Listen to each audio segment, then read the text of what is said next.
Super duper doo, how are you? I'm sure that you're not nasty, negative, horrible, criticising, gossiping person. Well, I can hope not. I'm outside in the freezing cold on a dark, misty, snowy day. I've come outside for fresh air and crispness of the air because, like you, I have to deal with nasty, negative, criticising, gossiping people on a fairly regular basis because I live in the world. And the world seems to be, I don't know if we're getting more of those people, but the world seems to be getting more negative, and I always wonder why.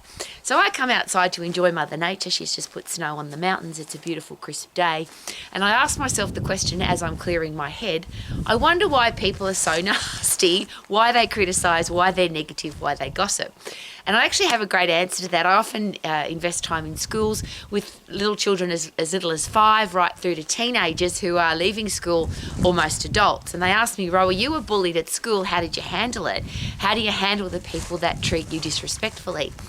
And the response that I get from my answer is often quite shocked because I really appreciate those people. I'm grateful for them. I'm thankful for them. Yay! Because I can't change them. Nasty, negative, horrible people, that's who they are. But their actions and their words have now revealed who they are, so now I know what I'm dealing with. And the second part to my answer is this. Weak people, nasty, negative, horrible people, pick on weaker people. Strong, powerful, positive, respectful people don't pick on anybody. They don't bully anybody. They don't gossip. They don't criticise. They just live their life living as a respectful human being, aiming to add value to the world. So somebody that says nasty things, and particularly on social media, because that's the ultimate form of coward, isn't it? You haven't even got the guts to go and talk to somebody to their face and criticise them. And one of the things I share about the people that bullied me at school is at least they came to my face. And it's a very quick story. I had 2 girls that were the most popular girls in the school. For some reason, they didn't like me. And they sent a survey around the school on paper because there was no social media back then. I'm a very old lady. And the survey was, if you like Rowie, tick yes, and if you don't like Rowie, tick no. And at the end of the day, they came back to me with this big pile of paper from the whole school to share that the whole school hated me. Now, there was 2 reasons for that. One is they were the most popular girls in the school. They were pretty, they were good at sport, they were good at school. So everybody wanted to be like them or be liked by them. So they of course, agreed with them. So these girls didn't like me, so the rest of the school agreed not to like me. Now, I'm sharing this with you, I always share this. It was the best thing that ever happened to me. Because the initial response to that big pile of paper was, oh, why do they hate me? Why don't they like me? What have I done wrong?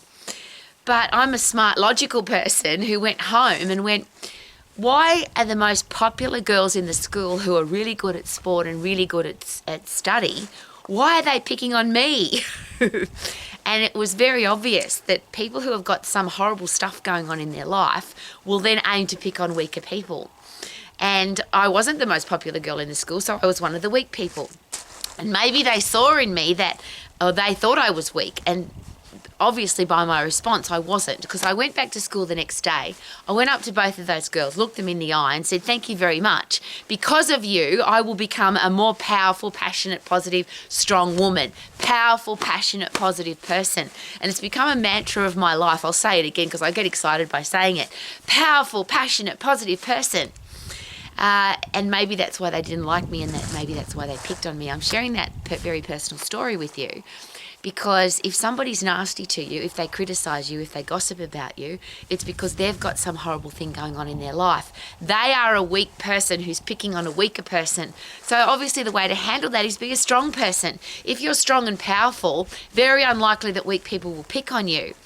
And the reverse of that, if you're doing something of value, if you are different, if you're unique, if you don't fit in with the crowd, there are of course people in the crowd who won't like you because you're not doing what the crowd does, which means that you might have people who don't like you, and I think that's awesome. The other thing that I always point out is that if there's more than 7 billion people in the world, they're not all going to like you, and you're not going to like all of them either. But here's my thing, my very important begging position question. We live in a world where we luckily, brilliantly, awesomely have the right to have an opinion. If you live in a free country, you have the right to have an opinion. that means that other people have the right to have their opinion. Would that be fair? That would be just the right thing to believe. If I can have an opinion and I want to share it with the world, then other people have the right to have an opinion and they can share it with the world. The next part of that is, it's obvious that those opinions won't always be the same. We're going to think differently to other people. We've got different life experience, we've got different cultural backgrounds, we've got different parents, we've got different beliefs about all sorts of things. So whatever I believe about politics or religion or sexual persuasion or eating or exercise or all the things that people argue about, I've got the right to my opinion, you've got the right to your opinion. So the first part is, would it be respectful to say, isn't it great that I can have an opinion? I have the respect for another person to have their opinion, even if it's different to mine. But the third part of that is, if the opinion is different to mine, why would I be nasty to that person, angry with that person, disrespectful to that person, just because they have a different opinion to mine? And one of the things I always do, and this is, again, just a unique part of making life, for me, living it to the max, I have lots of conversations with people, all different people from all over the world. And I never disagree with anybody. I just lean forward, maintain eye contact, open body language, and ask lots of questions. Because when I'm talking, I'm just regurgitating, repeating my own opinion, and I already know what my opinion is. I can't learn, I can't grow, I can't get a different perspective on life if I only hear myself speak. So if somebody says to me, Rowie, what do you think about this religion, this sexual persuasion, this politician, this way of parenting, this way of creating wealth, this way of eating or exercise, I always return the question with, what do you think? Tell me about you and what your opinion is and what you believe. Because if I talk about me, first of all, nobody wants to know what I believe anyway. But if I keep listening to myself, I'm not going to learn anything. And it makes for a very peaceful life for a start, because I never have an argument, I never have a disagreement. I don't have to agree with what they're saying, but I don't have to disagree with them loudly, openly. I just listen, because I want to learn and I want to know where that person's coming from, because the person that's talking has a different life experience to me. They've got different knowledge to me. Whether it's right or wrong doesn't matter. It's just different. So I want to learn about different. I like to have a peaceful life. Look where I live. I'm out in the middle of nowhere. There's no noise. Occasionally the dogs bark. There's snow on the mountains. It's a cold, misty day. I know I've shared that already, but it's so beautiful out here. And I would love everybody to live a beautiful life. And one of the ways to avoid angry, gossiping, nasty people is this is the ultimate, is not to need people in your life. A lot of people have to put up with nasty people because they've got this need for people.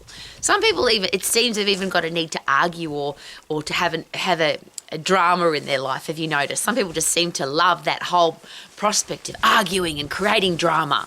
Well, that's not me. And if you want to have a peaceful life like me, there's a great opportunity there just to consider, am I respectful and appreciate the fact that I have a right to my opinion? Am I respectful of other people's opinion and their right to have it? And am I respectful of their right to have a different opinion to mine? And if I want to learn and grow, should I learn about that? Or if I don't want to know what other people's opinions are, don't ask.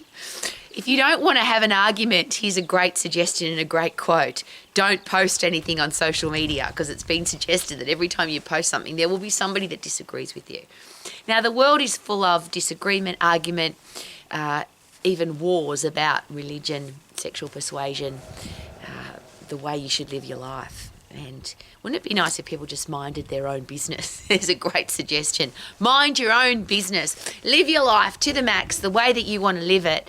And if you want to get involved in other people's lives, how about get involved with a respectful mind space of wanting to learn rather than disagree? And if you are the person that loves drama and disagreement and argument, congratulations, go enjoy that too, because we all have the right to live our life the way we want to. I choose to live my life to the max. How about you? Super duper doo, how are you living my life to the max? Check out the snowy mountains, they're so beautiful. Woohoo!